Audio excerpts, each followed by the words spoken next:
curious petitioner you are. Not of the Fae, nor of the denizens of this new world. Send it away then. Fae law is not for foreigners. On the contrary, Oneril. Though its rules differ for Fae and non, Fae law applies to all within the One True King's domain. Come, petitioner. Step up to the podium. Hail, stranger. I am Savan, speaker of the One True King's Council. State your nature and business for the record, please. Your nature, yes. What are you exactly? You're not one of the... well, what do they call themselves? The Dran, are you? Then why, pray tell, should we waste our time with you? This is a Fae council, and we have more imperative matters than to play guide to outsiders.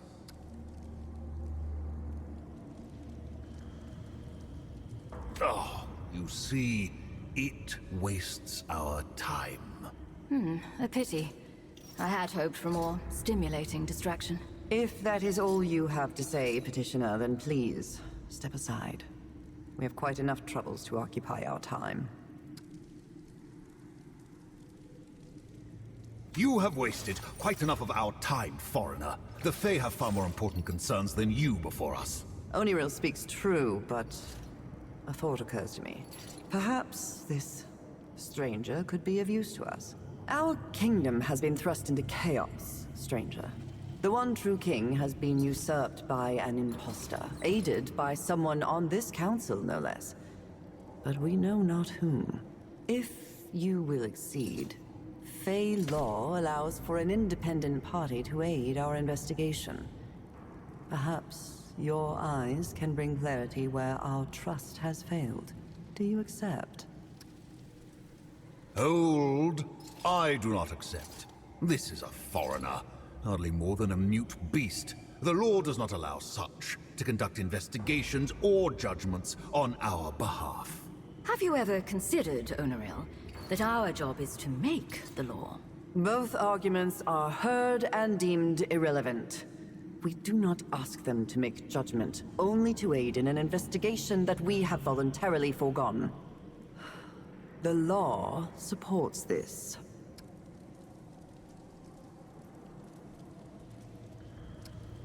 Good. Be gone.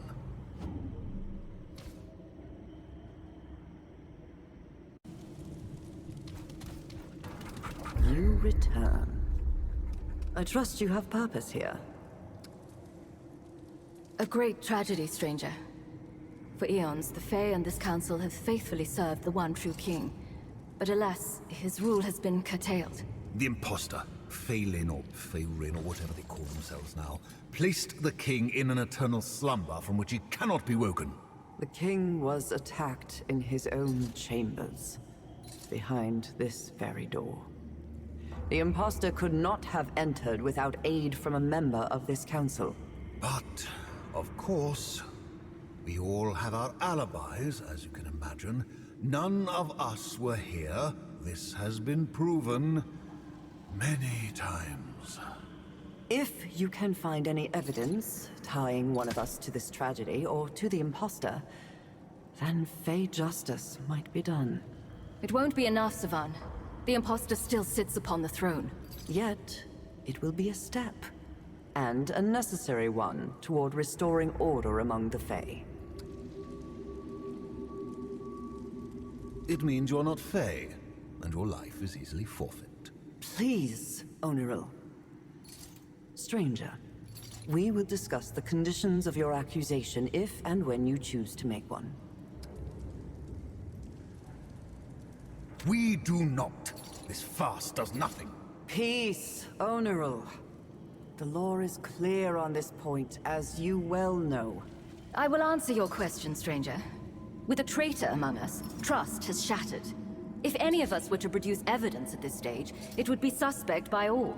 And rightly so. Either of you would love any excuse to remove me from the council. And you do not wish to hold half the council's power yourself, Oneril? You cannot pretend it isn't true. Regardless, stranger, you are not from this world. Either of these worlds. So, any evidence you bring would be free from the suspicions which we have cast upon ourselves.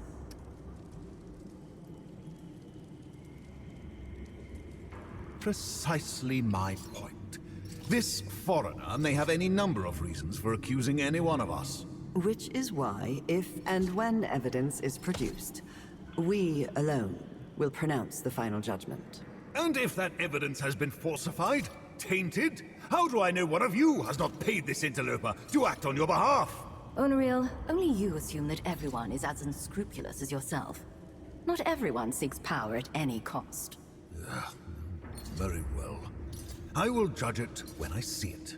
I trust no one, but I trust the two of you less than this foreigner.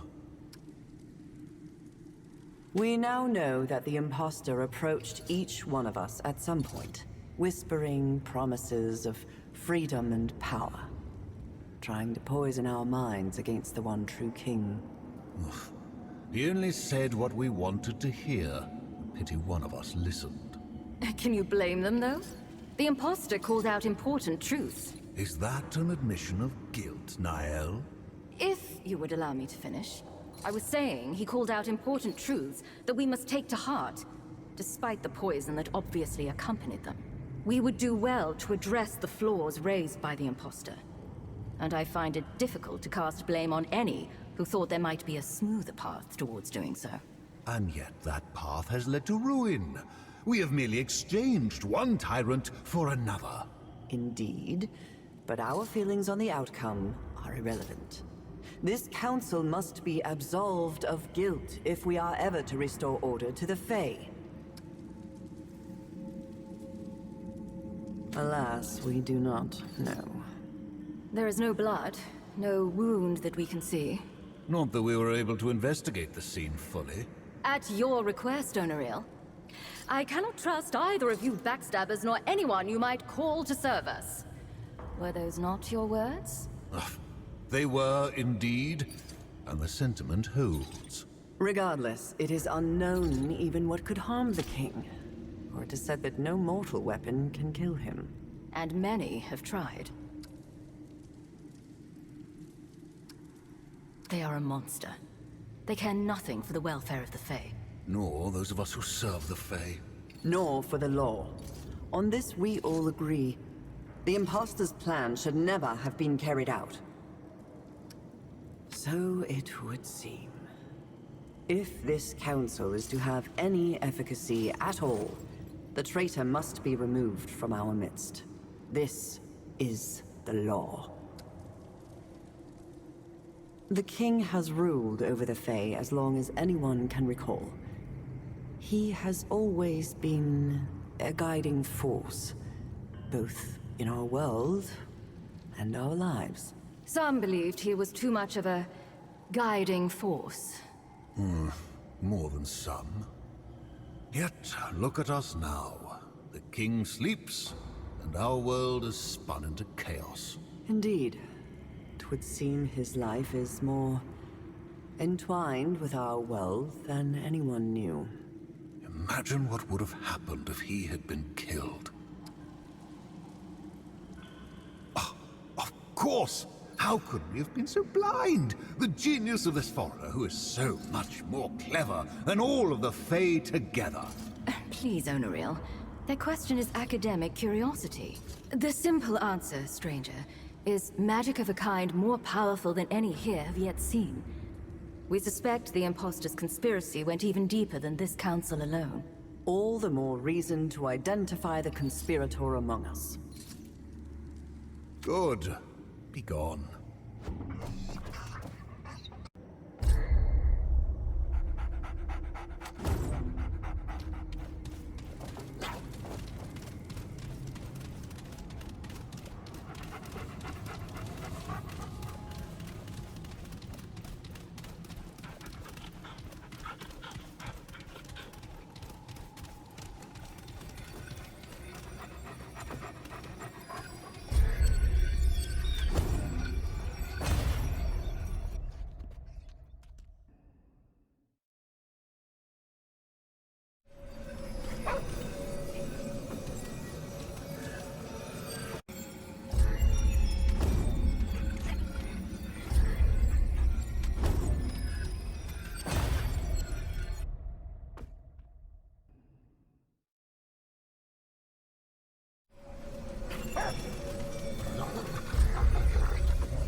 Oh, the foreigner. Here to waste more of our time. Tread carefully now, stranger. For Fey law is strict and swift, and you stand to accuse one of its highest-ranking members. If you accuse one of us, you must have evidence, new evidence, to support your claim. The penalty for frivolous accusations against the Council is steep. It is death, foreigner. At least for you. Swift and immediate. Are you prepared to make an accusation according to our laws? Then speak. Who among us aided the imposter?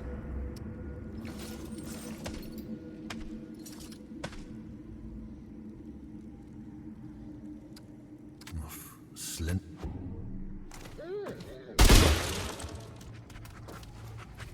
Oh, the Are you prepared? Then speak. What? Preposterous! I won't ask you for proof of such a frivolous accusation, for there is none you could have. Motives are not proof.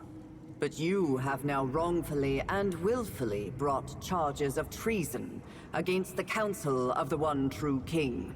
The law is clear, creature. Your life is forfeit. I'll say this much, though. You have brought this council together again.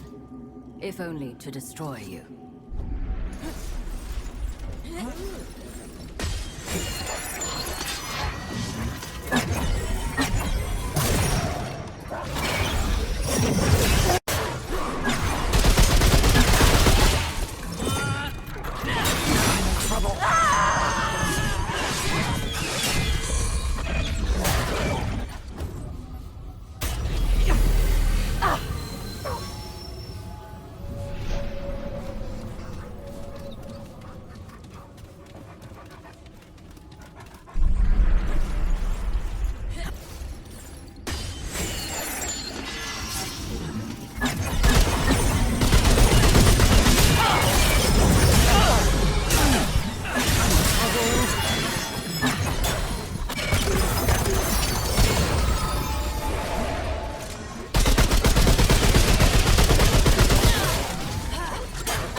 This isn't looking good.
Okay, this is...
Great. More bad news.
Shit, all out.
I'll be yours.